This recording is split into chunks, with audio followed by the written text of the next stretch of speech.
إن الحمد لله نحمده ونستعينه ونستغفره ونعوذ بالله من شرور أنفسنا ومن سيئات أعمالنا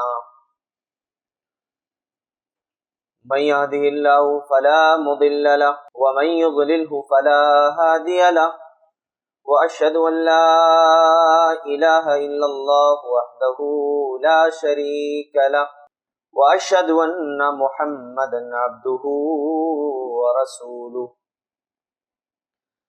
يا أيها الذين آمنوا اتقوا الله حق تقاته ولا تموتن إلا وأنتم مسلمون يا أيها الناس اتقوا ربكم الذي خلقكم من نفس واحدة وخلق منها زوجها وبث منهما رجالا كثيرا ونساء واتقوا الله الذي تساءلون به والأرحام إن الله كان عليكم رقيبا يا أيها الذين آمنوا اتقوا الله وقولوا قولا سديدا يصلح لكم أعمالكم ويغفر لكم ذنوبكم ومن يطع الله ورسوله فقد فاز فوزا عظيما أما بعد فإن خير الحديث كتاب الله وخير الهدي هدي محمد صلى الله عليه وسلم وشر الأمور محدثاتها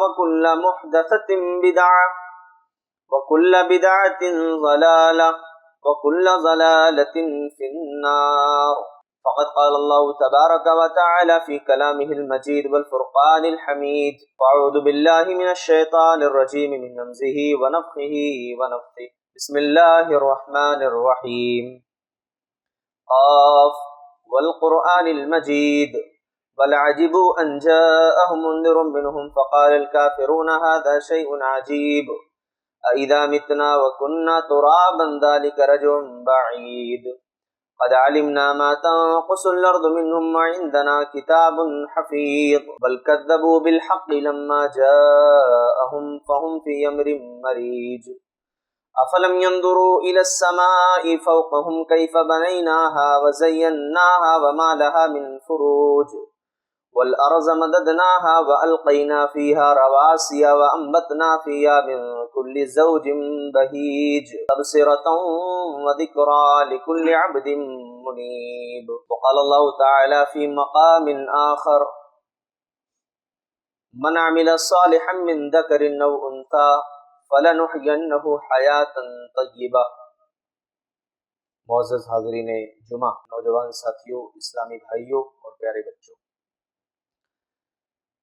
اولاً تمام قسم کی حمد و ثنا، بڑائی، بزرگی، کبریائی اس وحدہ لا شریک خالق کائنات مالک ارض و سما کے لیے لائق و زیبا ہے، سزاوار ہے، جس نے ہمیں اور آپ کو اس دنیا کے اندر ایک با مقصد زندگی گزارنے کے لیے پیدا فرمایا ہے۔ بعدہ درود لامحدود ہو بالخصوص ہمارے آخری پیغمبر جناب محمد رسول اللہ صلی اللہ علیہ وسلم پر، اور بالعموم تمام انبیاء کرام علیہم السلام پر۔ حضرات، آج کے اس دور میں ہر انسان سکون کا طلبگار ہے، ہر آدمی کو اطمینان چاہیے، ہر شخص کو سکون زندگی چاہیے،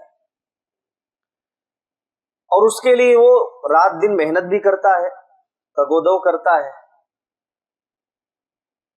اور اس محنت میں وہ اس سکون کو حاصل کرنے میں وہ کوتاہی نہیں کرتا، چاہے وہ امیر ہو یا غریب ہو، ہر کوئی سکون کا طلبگار ہے، ہر کسی کو چین چاہیے۔ لیکن ایک حیرت ناک بات یہ ہے کہ آج کے اس دور میں انسان جتنا سب کچھ رکھتے اور رہتے ہوئے پریشان ہے، اتنا تاریخ کے کسی دور میں نہیں تھا۔ بات تو سمجھ میں جب آتی ہے کہ چلو انسان کے پاس کچھ نہ ہو اور انسان پریشان ہے، تو یہ بات ذہن و دماغ کے اندر بیٹھتی ہے، لیکن انسان جب سب کچھ رکھتے اور رہتے ہوئے بھی پریشان ہوتا ہے، رات کو سونے کے لیے نیند کی گولیاں لینی پڑتی ہیں، چین نہ رات میں ہے نہ دن میں ہے، سکون زندگی اس کی برباد ہے، تو ظاہر ہے کہ کچھ نہ کچھ تو سبب ہوگا، کچھ اسباب ہوں گے زندگی کے اندر جنہوں نے سکون زندگی کو برباد کر کے رکھا ہے، میں انہی اسباب پر آپ کے سامنے انشاءاللہ گفتگو کروں گا، اور پھر اس کا علاج بھی بتاؤں گا کہ کیا چیزیں ہیں جو ہم اپنے زندگی میں لاگو کر کے، نافذ کر کے اپنے زندگی کو بہت آسان بنا سکتے ہیں، زندگی میں سکون تلاش کر سکتے ہیں، اور حتی الامکان ہمیں سکون مل جائے گا انشاءاللہ، کیونکہ یہ اللہ کا وعدہ ہے۔ سب سے پہلی چیز جس کی وجہ سے آج انسان اپنے سکون زندگی کو برباد کر رہا ہے وہ شرک ہے، شرک اور دیگر گناہ۔ اور یہ بات ہم سبھی کو معلوم ہے کہ اگر کوئی شرک میں مبتلا ہے، اللہ تعالیٰ اس گناہ کو کبھی معاف نہیں کرے۔ کسی نے شرک کیا اور توبہ کرنے سے پہلے وہ مر گیا تو اس کا یہ گناہ معاف ہونے والا نہیں۔ اور یہ بات میں نہیں کہہ رہا ہوں، یہ بات اللہ تبارک و تعالیٰ نے خود واضح فرما دی۔ کہیں پر فرمایا ان الشرک لظلم عظیم، کہ اے میرے بندو یہ شرک جو ہے سب سے بڑا ظلم ہے۔ کہیں فرمایا کہ ان اللہ لا یغفر ان یشرک بہ ویغفر ما دون ذلک لمن یشاء، کہ اے میرے بندو میں شرک کبھی بھی معاف نہیں کروں گا، اور شرک کے علاوہ جو دوسرے گناہ ہیں اگر میں چاہوں تو اسے معاف کر سکتا ہوں۔ حضرت لقمان علیہ السلام نے جب اپنے بیٹے کو نصیحت کی تو اسی چیز کی نصیحت انہوں نے اپنے بیٹے کو کی اور کہا کہ اے میرے بیٹے یا بنی لا تشرک باللہ، اے میرے بیٹے تم اللہ کے ساتھ کبھی بھی شرک نہ کرنا، اے میرے بیٹے تم شرک سے اپنے آپ کو بچا کر کے رکھنا۔ آپ دیکھیں ان لوگوں کی زندگی جو شرک میں ڈوبے ہوئے، اللہ کی قسم اہل توحید سے زیادہ وہ پریشان ہیں اپنی زندگیوں کے اندر۔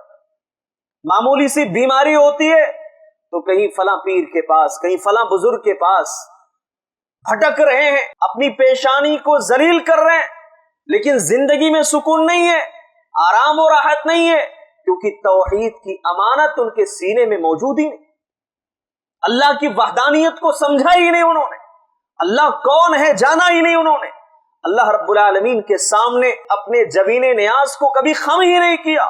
اللہ کی توحید کے ساتھ خیانت کرنے والے کبھی زندگی میں سکون نہیں پا سکتے۔ یہ بات آپ یاد رکھیں میرے۔ ابھی کل شام کی بات ہے، ہمارے کچھ نوجوان تھے، میں باہر کچھ ضروری کام کے لیے گیا تھا۔ آپ دیکھیے کہ جو شرک میں مبتلا ہوتا ہے نا، توحید کی باتیں اسے ہضم نہیں ہوتی، آپ اس کے سامنے لاکھ توحید کی باتیں کریں گے، اس کے سر کے اوپر سے ساری باتیں گزریں گی۔ راستے میں تھا، آنے کے بعد جیسے روم پر میں پہنچتا ہوں، ہمارے نوجوانوں نے میسج کیا کہ ہم لائیو اسٹریم کر رہے ہیں، کچھ گفتگو چل رہی ہے، کچھ نوجوانوں کو ہم نے رکھا ہے، آپ کچھ مسئلے پر آ کر کے بات کر لیں۔ میں جیسے ہی لائیو ان کے ساتھ میں جوائن ہوا، گفتگو شروع ہوئی، 10-15 منٹ گفتگو اچھی چلی، بہت سارے لوگ تھے، لیکن اس میں ہمارے ایک ایسے بھائی بھی تھے جن کی پوری زندگی جو ہے شرک و کفر میں ڈوبی ہوئی۔ جیسے قرآن و حدیث کی باتیں ہونی شروع ہو گئی، اس بندے نے اپنے مائک کو انمیوٹ کر دیا اور ادھر سے ایسی بد اخلاقی والی حرکتیں اس نے کرنا شروع کیا کہ جو آپس میں ہماری گفتگو ہو رہی ہے اس میں خلل پیدا ہو، اور پھر جو ہے جو دوسرے لوگ سننے کے لیے آئے ہیں وہ برابر اچھی طریقے سے وہ بات نہ سن پائے۔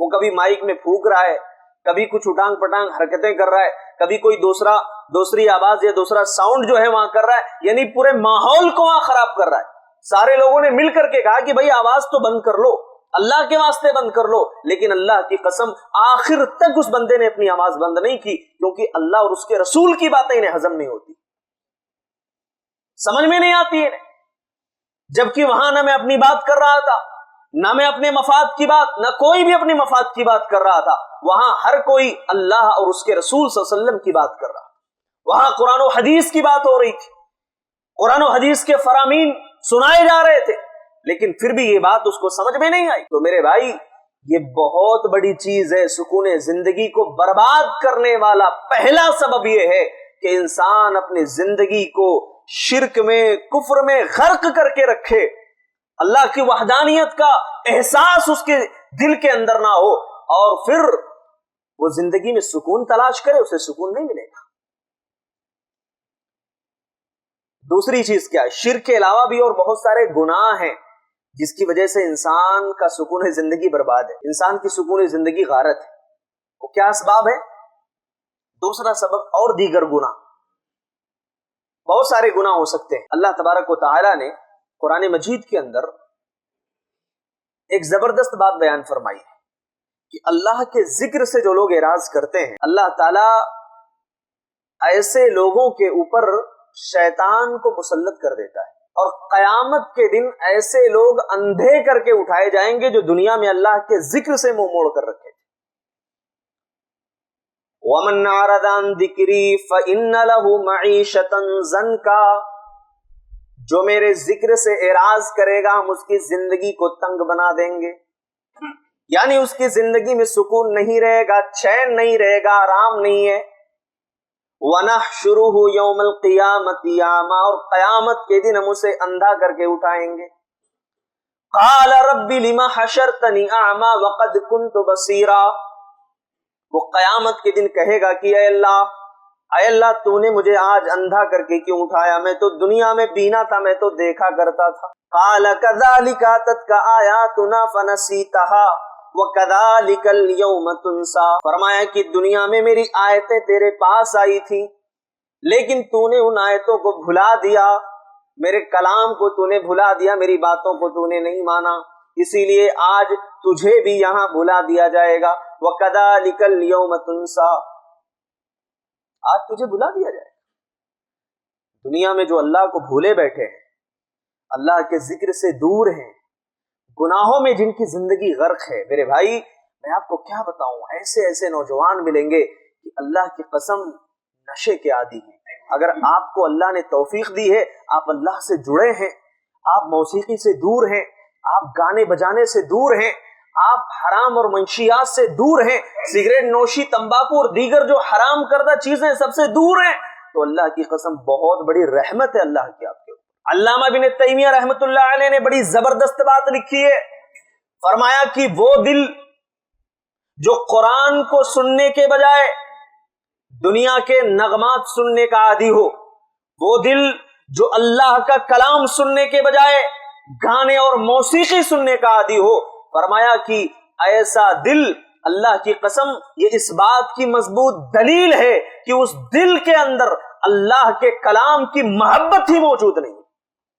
اللہ کے کلام کی محبت سے وہ دل خالی ہے، قرآن کی محبت سے وہ دل خالی. یعنی اگر ہم دنیا کے دیگر چیزوں میں اپنے آپ کو لگا کر لہو لعب میں مبتلا کر کر اس میں ہم سکون تلاش کریں، گناہ میں سکون تلاش کریں، زندگی کا چین تلاش کریں، تو اللہ کی قسم ہمیں سکون نہیں ملے گا. یہ بات میں نہیں کہہ رہا ہوں، قرآن میں اللہ نے خود بیان فرمایا، الا بذکر اللہ تطمئن القلوب، فرمایا کہ خبردار ہے میرے بندو، میرے ذکر سے تمہارے دلوں کو اطمینان ملنے والا ہے، میرے ذکر سے ہی تمہیں سکون ملے گا. یعنی اگر ہم دنیا کے اندر سکون تلاش کرنے کے متلاشی ہیں، سکون ہم چاہتے ہیں تو اللہ کا ذکر ہم اپنی زبان پر رکھیں. اللہ تعالیٰ نے جو فرائض ہمارے اوپر عائد کی ہیں ان فرائض کا اہتمام بھی ہم کیا کریں، اللہ کا ذکر کریں، سبحان اللہ پڑھیں، الحمدللہ پڑھیں، استغفر اللہ کی کلمات پڑھیں، اور اس کے علاوہ جو چیزیں اللہ نے فرض کی ہیں اس کا اہتمام کریں. آپ کی زندگی میں دیکھو کیسے چین آتا ہے، آپ دیکھیے کیسے سکون آتا ہے.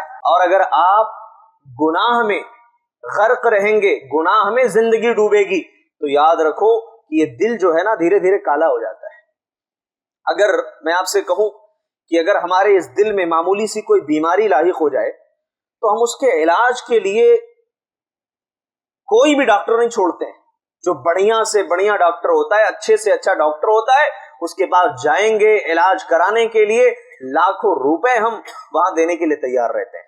ہمارے دل کا معاملہ ہے بھائی، بہت سیریس معاملہ ہوتا ہے. لیکن اگر اس دل کے اندر کوئی ایسی بیماری داخل ہو جائے جس کا تعلق ہمارے عمل سے ہو، کہ ہم گناہ کر رہے ہیں، دل کے اوپر کالا سا دھبا آ گیا، اب وہ دھبا تو ہمیں نظر نہیں آ رہا ہے نا.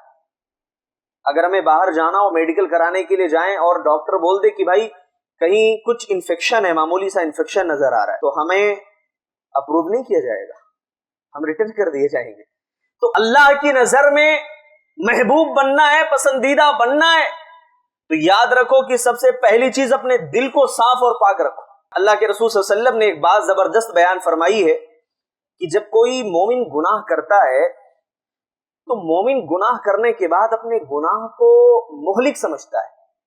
ان المؤمن یری ذنوبہ کأنہ قاعد تحت جبل یخاف ان یقع علیہ، وہ یہ تصور کرتا ہے کہ کسی پہاڑ کے نیچے میں بیٹھا ہوں اور یہ پہاڑ بھی میرے اوپر گرنے والا ہے، وہ ڈرا ہوا رہتا ہے، سہما رہتا ہے گناہ کرنے کے بعد۔ وَإِنَّ الْفَاجِرَ يَرَى ذُنُوبَهُ كَذُبَابٍ مَرَّ عَلَىٰ أَنفِهِ فَقَالَ بِهِ هَكَذَا قَالَ أَبُو شِهَابٍ بِيَدِهِ فَوْقًا، کہا کہ ایک فاسق و فاجر انسان جب گناہ کرتا ہے تو اپنے گناہ کو مکھی کی طرح تصور کرتا ہے، جیسے کسی کے جسم کے اوپر ایک مکھی آ کر کے بیٹھ گئی، ہاتھ کا اشارہ کیا، اڑ کر کے چلی گئی، یعنی معمولی سمجھتا ہے، وہ گناہ کو بہت مہلک نہیں جانتا۔ اور اللہ تعالیٰ نے اسی لیے قرآن کے اندر بیان فرما دیا کہ ان کے گناہوں کی وجہ سے، ان کے بدعمالیوں کی وجہ سے ان کے دل کے اوپر زنگ لگ گیا ہے۔ فرمایا کلا بل ران علی قلوبہم ما کانوا یکسبون، ہرگز نہیں ہے میرے بندو، تمہارے بدعمالیوں کی وجہ سے تمہارے دلوں کے اوپر زنگ لگ گیا ہے۔ حضرت عبداللہ ابن عباس رضی اللہ تعالیٰ عنہ نے اس آیت کی تفسیر بیان کرتے ہوئے زبردست بات لکھی، کہا کہ جب کوئی انسان دنیا میں نیکی کرتا ہے تو اسے 5 فائدے حاصل ہوتے ہیں، اور جب کوئی گناہ کرتا ہے تو اسے 5 نقصانات سے سابقہ پڑتا ہے، 5 نقصانات اسے زندگی میں بھگتنا ہی پڑتا ہے۔ وہ 5 فائدے کیا ہیں؟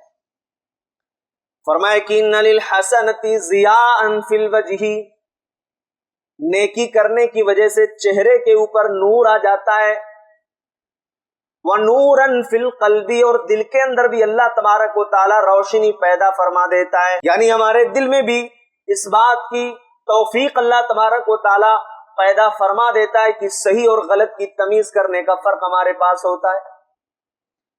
صحیح غلط کی تمیز، صحیح کیا ہے غلط کیا ہے، کہیں غلط ہو رہا ہو تو دل میں احساس ہو کہ ہاں یہاں غلط ہو رہا ہے، کہیں صحیح ہے تو وہاں دل میں احساس ہو، یہ تمیز اللہ تعالیٰ اس کو اس بات کی توفیق دیتا ہے۔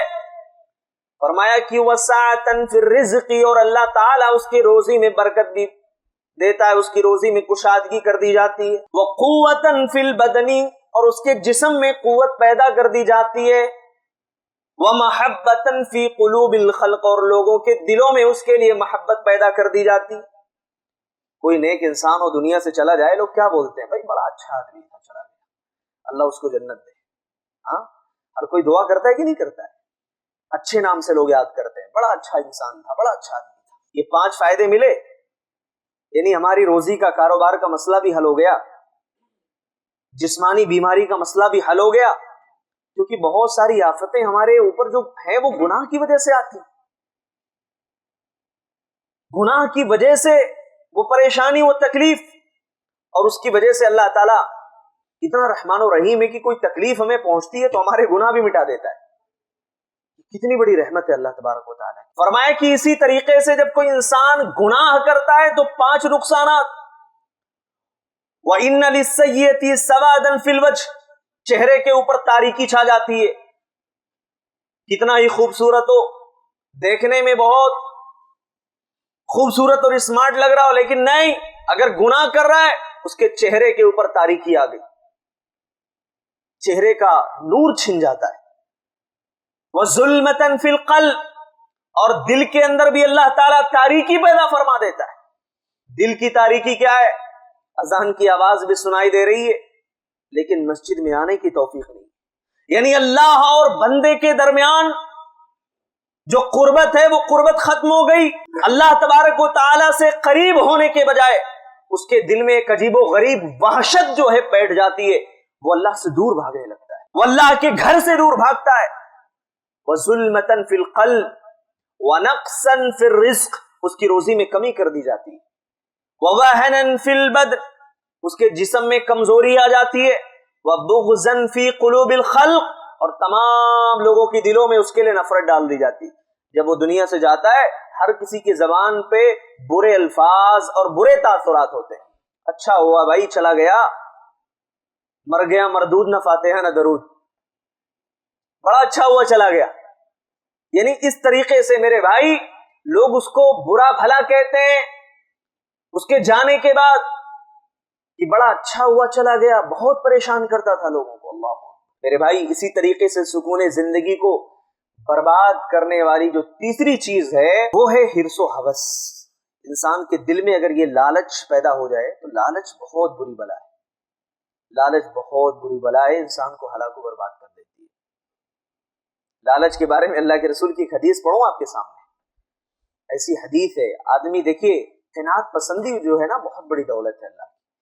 قناعت پسندی کیا ہے؟ کہ انسان اپنی پوری طاقت، پوری قوت، پوری انرجی صرف کر دے کسی چیز کو حاصل کرنے میں. اس کے بعد جو چیز کو حاصل ہو جائے اس پر اللہ کا شکر ادا کرے کہ اللہ نے جو دیا الحمدللہ، اللہ کا شکر ہے. قناعت پسندی ہے. اور اگر انسان یہ سوچتا نہیں مجھے کم ملا اور زیادہ ملنا چاہیے تھا، ابھی اور کے چکر میں حل من مزید کہ اور چاہیے مجھے، یہ جذبہ، یہ لالچ، یہ حرص و ہوس انسان کی زندگی سے سکون کو برباد کر دے. کبھی انسان چین سے نہیں بیٹھتا. اسی لیے اللہ کے رسول نے فرمایا کہ دنیا کے معاملات میں ہمیشہ اپنے سے کمتر کو دیکھا کرو. آپ 4 ویلر سے چل رہے ہو، آپ کی امید ہے کہ بھائی اس سے بھی بڑی گاڑی میرے پاس ہو جاتی. آپ دیکھو کہ بیچارہ کوئی سائیکل سے بھی چل رہا ہے. آپ کے پاس 2 پاؤں 2 ہاتھ صحت ہے، آپ سوچ رہے ہو کہ کاش مجھے اس سے بھی زیادہ قوت و طاقت مل جاتی. آپ دیکھو اس کو جو اپنے پیر سے معذور ہے، جس کو دیکھنے کے لیے 2 آنکھیں نہیں ہیں، جس کے پاس چلنے کے لیے پاؤں نہیں ہیں، جو بیماریوں سے لڑ رہا ہے، بیماریوں کے درمیان الجھا ہوا ہے، زندگی اور موت کے درمیان کشمکش میں مبتلا ہے. ایسے انسان کو دیکھو، آپ کے دل میں، آپ کی زبان پر اللہ کا شکر آئے گا. اللہ کا شکر ادا کرو. اور اگر یہ تصور کبھی پیدا نہ ہونا تو کبھی ہاسپٹل میں چلے جانا، جا کر کے دیکھنا وہاں کتنے مریض ایسے اپنے بستروں پر لیٹے پڑے ہیں جو بے چین ہیں، تڑپ رہے ہیں، پریشان ہیں بیچارے کھانے کے لیے، یعنی کہ اپنے پسندیدہ کھانے کے لیے ترس رہے ہیں. آج وہ کون سی چیز ہے جو آپ کو روک رہی؟ الحمدللہ اپنے من پسندیدہ چیزیں بھی آپ کھا رہے ہیں، اچھی زندگی گزار رہے ہیں. اللہ کی کتنی بڑی نعمت، کتنا بڑا اللہ کا شکر اور احسان ہے. اللہ کا شکر بجا لاؤ میرے بھائی، اللہ کا شکر بجا لاؤ. کیوں؟ کیونکہ انسان کی زندگی جو ہے نا یہ اسی وجہ سے غارت ہو جاتی ہے اور اس کا سکون برباد ہوتا ہے کہ اس کے دل میں حرص و ہوس آ جائے. اللہ کے رسول صلی اللہ علیہ وسلم نے کیا فرمایا؟ فرمایا منظروا الی من هو اسفل منکم، کہ تم لوگ ہمیشہ اپنے سے کمتر کو دیکھو. ولا تنظروا الی من هو فوقکم، اور جو تم سے برتر ہے اس کو مت دیکھا کرو. فَهُوَ أَجْدَرُ وَلَّا تَزْدَرُوا نِعْمَةَ اللَّهِ عَلَيْكُمْ، جب ایسا کرو گے تو یہ بات زیادہ لائق اور مناسب ہے کہ تم اللہ کے نعمتوں کی کبھی ناقدری نہیں کرو گے، کبھی تمہارے زبان پر ناشکری کے الفاظ نہیں آئیں گے. اور معاف کرنا میرے بھائیوں، اگر میری مائیں اور بہنیں یہ میری بات سن رہی ہیں تو وہ بھی اس حدیث پر غور کریں کہ ان کے اندر بھی یہ جذبات بہت زیادہ پیدا ہوتے ہیں کہ میری فلاں بہن کے پاس تو اتنے زیورات ہیں، اس کے پاس اتنے کپڑے ہیں، اس کے پاس اتنی ساری استعمال کی چیزیں ہیں، لیکن میرے پاس نہیں ہے. میں تو بڑی قلاش ہوں، بڑی پریشان ہوں. میری ماں اور بہنوں، تم اللہ کا شکر بجا لاؤ. جس حال میں بھی اللہ نے آپ کو رکھا ہے اللہ کا شکر ادا کرو. اللہ کا شکر ادا کرو گی، لئن شکرتم لازیدنکم، اگر شکر بجا لاؤ گے تو اور زیادہ تمہیں دوں گا. وَلَئِن كَفَرْتُمْ إِنَّ عَذَابِي لَشَدِيدٌ، اور اگر میری ناشکری کرو گے تو یاد رکھو کہ میرا عذاب بہت سخت ہے. انسان اگر شکر بجا لائے تو نعمتوں میں اضافہ ہوتا ہے، ناشکری کرے تو اللہ تعالیٰ اس کی نعمتوں کو سلب کر لیتا ہے، چھین لیتا ہے، وہ انسان محروم ہو جاتا ہے. ناقدری کرنے کا یہ نقصان ہے. اچھا، اللہ کے رسول کی ایک اور حدیث آپ کو سنا کہ انسان کی فطرت کیا ہے جانتے ہیں؟ انسان کی فطرت یہ ہے کہ آج جو چیز اس وقت میرے پاس موجود ہے کاش اس سے زیادہ مل جاتا.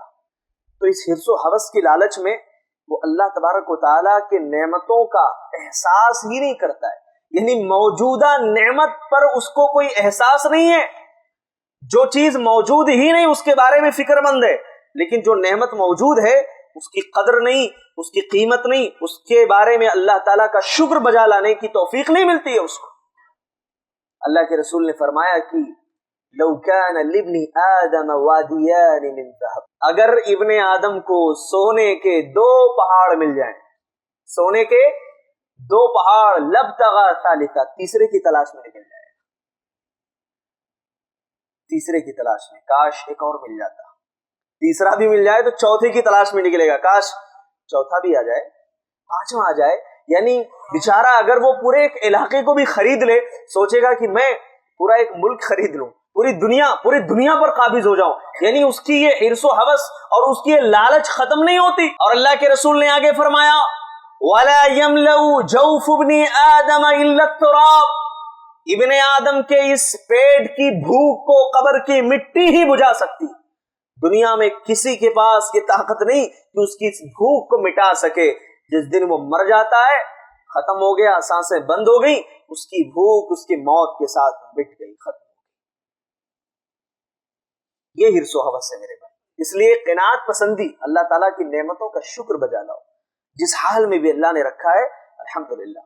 کیونکہ سکون زندگی اس لیے بھی غارت ہوتی ہے کہ مستقبل کے بارے میں آدمی اتنا فکر مند رہتا ہے، آگے چل کر کے کیا ہوگا، 1 2 سال 4 سال 5 سال کی پلاننگ ہوتی ہے اس کے ذہن و دماغ میں، پریشان ہوتا ہے، اور اس پریشانی میں اتنا ڈپریشن میں چلے جاتا ہے بیچارہ کہ حال کی اس کو خبر ہی نہیں ہوتی.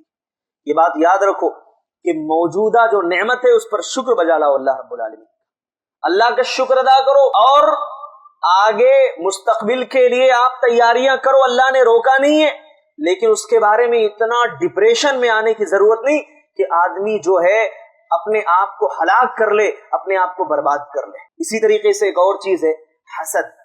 حسد کی وجہ سے بھی انسان اپنے سکون زندگی کو برباد کرتا ہے. اور یہ میں بتاؤں بڑی مضحکہ خیز بات ہے کہ جو آدمی حسد کرتا ہے وہ جب تک جاگ رہا ہو تب بھی پریشان ہے، سو رہا ہو تب بھی پریشان ہے. وہ بیچارہ محسود کو خبر ہی نہیں ہوتی کہ مجھ سے حسد کر کون رہا ہے. لیکن جو حاسد ہے وہ اپنے بستر پر لیٹے ہوئے بھی ذہن و دماغ میں بہت سارے تخیلات، بہت سارے افکار، بہت ساری باتیں وہ اپنے ذہن و دماغ میں سوچ رہا ہوتا ہے. وہ اس کو تکلیف پہنچانے کے لیے، اذیت دینے کے لیے بھی پریشان ہوتا ہے. تو کسی سلف میں سے کسی نے بڑی زبردست بات لکھی ہے کہ ما رأیت ظالما اشبہ بمظلوم من الحاسد، کہ جو حاسد ہوتا ہے نا مظلوم سے، یعنی ظالم جو ہوتا ہے حاسد، یہ اصل میں مظلوم سے مشابہت رکھنے والا ظالم ہے. وہ اپنے آپ کو ہی تکلیف دیتا ہے، اپنے آپ کو ہی اذیت دیتا ہے، اپنے آپ کو ہی پریشانی میں ڈالتا ہے، کیونکہ وہ اپنے آپ پر ظلم کر رہا ہوتا ہے. اور اگر حسد کی آگ شعلہ بن جائے، حسد اس کے دل کے اندر پیدا ہو جائے، تو وہ سامنے والے کو تکلیف دینے میں، اذیت دینے میں اپنے قول کے ذریعے سے، اپنے عمل کے ذریعے سے کبھی پیچھے نہیں ہٹتا. اور حسد کی بیماری بہت خطرناک بیماری ہے. اللہ کے رسول صلی اللہ علیہ وسلم نے اس سے سختی کے ساتھ منع کیا ہے، لہٰذا حسد سے بھی اجتناب کریں. کیونکہ دیکھیے اللہ نے کس کو کیا نوازا، کون کیا کھا رہا ہے، کون کیا پہن رہا ہے، کون کتنی ترقی کر رہا ہے، اس کے بارے میں اللہ کے ہم سے نہیں پوچھا جائے گا. ہم سے ہمارے عمل کے بارے میں اللہ کے یہاں پوچھ گئے، اس کے بارے میں ہمیں فکر کرنی، اس کے بارے میں ہمیں فکر مند ہونا ہے اور اس کے لیے تیاری کرنے کی ضرورت ہے. اس کے علاوہ ایک اور سبب ہے راتوں کو جاگنا. راتوں کو جاگنے سے بھی سکون زندگی برباد ہوتی ہے. معاف کیجئے گا، یہ ماحول ہمارے شہروں میں اتنا گندا ماحول بنتے جا رہا ہے کہ راتوں کو جاگنے سے بعض دفعہ تو یہ محسوس ہوتا ہے کہ جب ہم اپنے گھروں میں شام کا کھانا کھا رہے ہوتے ہیں، ڈنر کر رہے ہوتے ہیں، ایسا لگتا ہے کہ سحری کر رہے ہیں، ایسا لگتا ہے کہ سحری کر رہے ہیں، بھی رمضان کا وقت ہے. مطلب یہ چیز فیشن بنتی جا رہی ہے. اللہ کے رسول صلی اللہ علیہ وسلم کی تعلیمات کو ہم نے پیچھے چھوڑ دیا، مغربی کلچر کو اپنا لیا، اختیار کر لیا.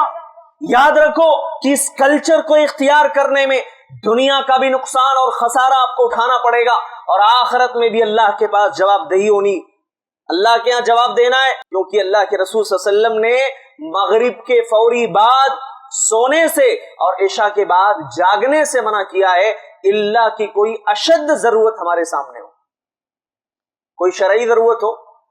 اور اگر ہم اس چیز کو بھولے بیٹھے، آج تو یہ ماحول ہی بن گیا ہے، اور اس ماحول میں اللہ کی قسم اپنے آپ کو بچانا بڑا مشکل ہے. لیکن میں یہ کہتا ہوں کہ دیکھو کوشش کرنا چاہیے، کوشش کریے، عادت ڈالیے، گھر کا ماحول بدلنے کی کوشش کریں، انشاءاللہ بہت ساری پریشانیوں سے آپ بچ جائیں گے. لیکن وہیں رات بھر جاگنے کا کلچر، ہمارے نوجوانوں کو دیکھ لیں آپ،